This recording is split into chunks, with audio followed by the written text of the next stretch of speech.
గాయత్రి రవి గారు, సోదరులు వాకిటి శ్రీధర్, ఇతర జిల్లాలోని ఇతర ప్రాంతాలకు సంబంధించినటువంటి నాయకులందరూ, మీడియా మిత్రులందరికీ మీ ద్వారా మొత్తం పాలమూరు ప్రజానీకానికి, అదేవిధంగా తెలంగాణ ప్రజానీకానికి, ముఖ్యంగా రైతాంగ ప్రజానీకానికి అందరికీ కూడా నేను హృదయపూర్వకంగా నమస్కారాలు తెలియజేస్తున్నా. పాలమూరు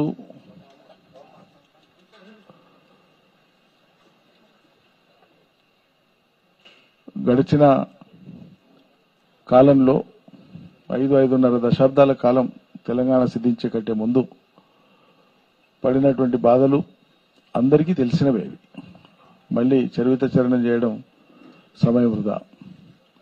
కొంచెం కోలుకొని బాగుపడుతున్నామో లేదో, కుదుట పడ్డమో లేదో అనుకునే టైంకు ఏళ్లకు కాంగ్రెస్ మోపైపోయి ఇలా ప్రతిదానికి కళ్లల్లా ఒత్తులేసుకొని ఎదురు చూసేటువంటి దుస్థితి కల్పిస్తుంది కాంగ్రెస్.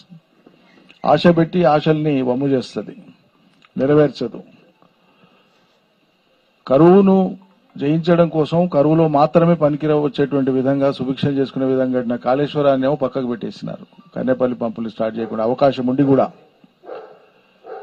పాలమూరులో వర్షం పడతలేదు, తెలంగాణలో నీళ్లు వస్తలేవు, వానలు పడతలేవు అనేటువంటి సాకులు చెప్పుకుంటా రైతాంగాన్ని ముందే భయపడగొడుతున్నారు. మీరు ఈ పంట ఎక్కండి, ఆ పంట ఎక్కండి, వరి వేయకండి, ఇదే ఎక్కండి, అదే ఎక్కండి.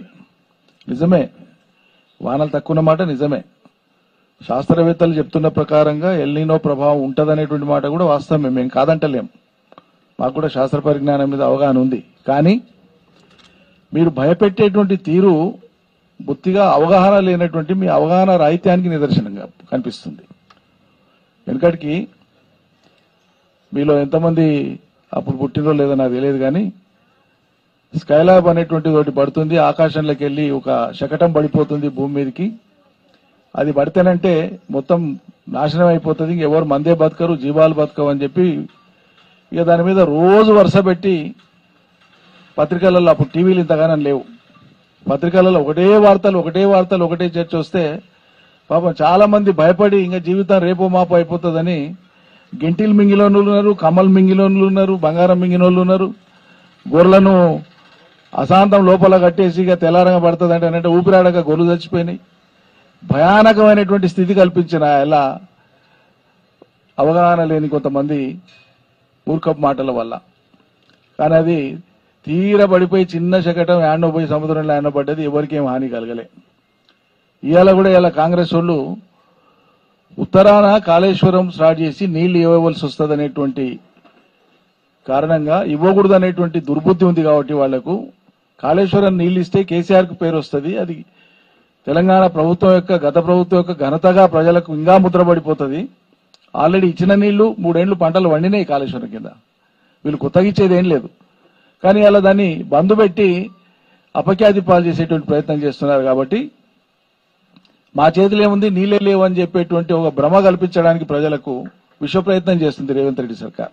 ఆయన స్వయంగా అదే మాట్లాడుతుండు. అవగాహన ఉండి మాట్లాడుతుండో లేక మాట్లాడుతుండో మాకు అర్థమైతలేదు. కానీ ప్రపంచవ్యాపితంగా ఉండేటువంటి ఎల్నినో ప్రభావం మూలంగా మనకు ఉండేటువంటి సాధారణ వర్షపాతం కంటే 34% తక్కువ ఉంటుందని శాస్త్రవేత్తలు చెప్పినారు. అది ఎంతనన్ను ఉండని, అంత భయపడి అంత స్కైలాబ్ పడ్డప్పుడు భయానక స్థితికి గురైనట్టు మనం తెలంగాణలో గురి కావాల్సిన అవసరం లేదు. అది నేను రైతాంగానికి ఘంటాపథంగా వినమ్రంగా తెలియజేస్తున్నా.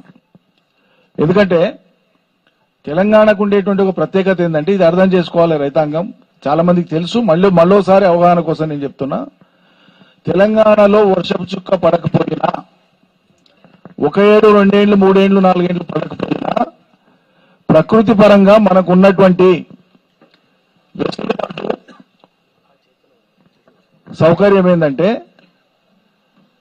పశ్చిమ కనుమలలో అరేబియా సముద్రం వైపు నుంచి ఉండేటువంటి వాతావరణ పరిస్థితుల మూలంగా పశ్చిమ కనుమలలో, వెస్టర్న్ ఘాట్స్ అంటాం, బాంబే కోంకణ్ ప్రాంతాల్లో ఉండేటువంటి పర్వత శ్రేణి దట్టమైన అడవి పర్వత శ్రేణి అది.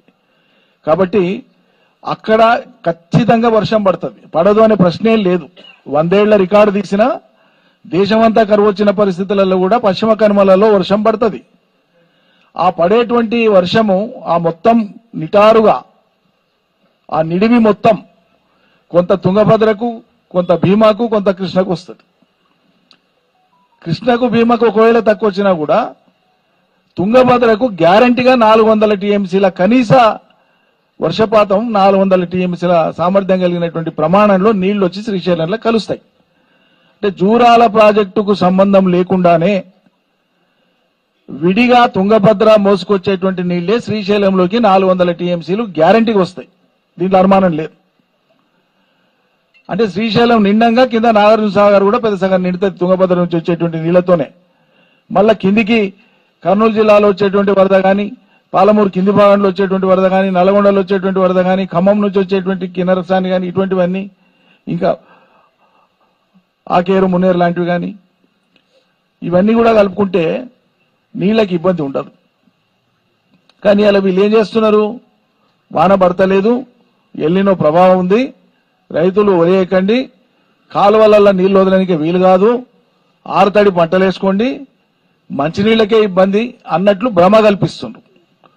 వాస్తవంగా కృష్ణా బేసిన్ లో మరీ ముఖ్యంగా మన ఉమ్మడి పాలమూరు జిల్లా కానీ, రంగారెడ్డి జిల్లాలో ఉండేటువంటి శాసనసభ నియోజకవర్గాలను కలుపుకుంటే 19 శాసనసభ నియోజకవర్గాలకు నీళ్లు ఇచ్చేటువంటి మన సోర్స్ ఎల్లూరు దగ్గర, ఏదైతే కొల్లాపూర్ పక్కల ఎల్లూరు దగ్గర నుంచి మిషన్ భగీరథకు నీళ్లు తీసుకొని ఇస్తామో 19 శాసనసభ నియోజకవర్గాలకు మిషన్ భగీరథ ద్వారా నీళ్లు ఇస్తాం. ఈ 19 నియోజకవర్గాలకు కలిపి ఒక సంవత్సరం పొడవు మొత్తంలో ఇచ్చేటువంటి మంచినీళ్ల ఆవశ్యకత ఎంత అంటే కేవలం 9 టీఎంసీలే, ఓన్లీ 9 టీఎంసీ.